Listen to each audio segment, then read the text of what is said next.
Assalamualaikum warahmatullahi wabarakatuh. Nama saya Hana Febriani dari semester 3A.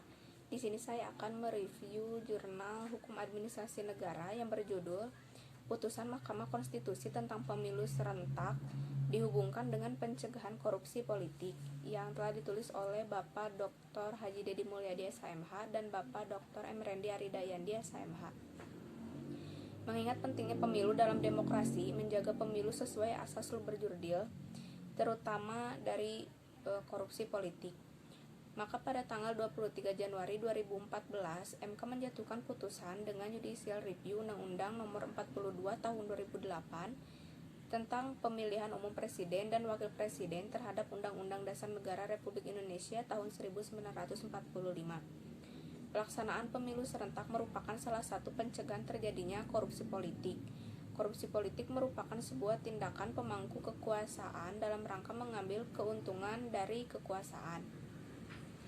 Jika perbuatan korupsi jelas-jelas mengarah pada perusakan makroekonomi dan sosial negara, maka hal tersebut layak untuk ditetapkan hukuman bagi pelakunya adalah sangat berat. Korupsi tidak akan saja menggerus struktur kenegaraan secara perlahan, tetapi juga menghancurkan segenap sendi-sendi penting yang terdapat dalam negara. Korupsi muncul dari struktur birokrasi tempat korupsi berlangsung.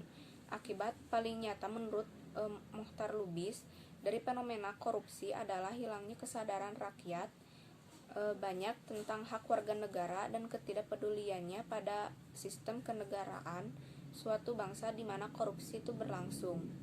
Definisi singkat tentang korupsi politik dikemukakan oleh menurut Heidenheimer bahwa korupsi politik merupakan sebuah tindakan di luar legalitas oleh otoritas pemangku kekuasaan dalam rangka mengambil keuntungan dari kekuasaan yang dipegangnya yang mengakibatkan tereduksinya kepentingan publik dan ditujukan untuk memaksimalkan keuntungan ekonomi. Berbagai tindak pelanggaran dan kecurangan yang membuat terhapusnya atau termanipulasinya suara rakyat yang memilih harus ditindak tegas.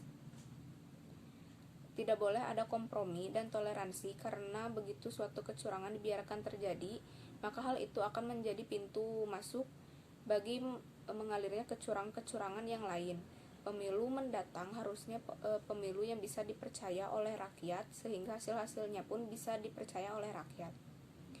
Upaya yang ditawarkan dalam mengatasi permasalahan korupsi politik diantaranya A.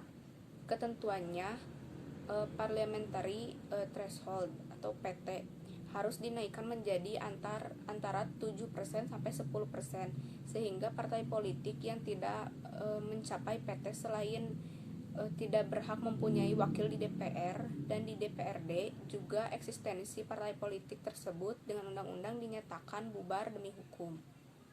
Syarat-syarat pendirian partai politik baru harus diperketat dan diperberat, misalnya kepengurusan partai politik harus terbentuk di semua provinsi dan di semua kabupaten atau kota, terbentuk 75% di tingkat kecamatan, ketentuan lain yang diperlukan.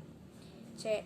Tidak boleh ada kompromi dan toleransi karena begitu suatu kecurangan dibiarkan terjadi, maka hal itu akan menjadi pintu masuk bagi mengalirnya kecurangan-kecurangan yang lain.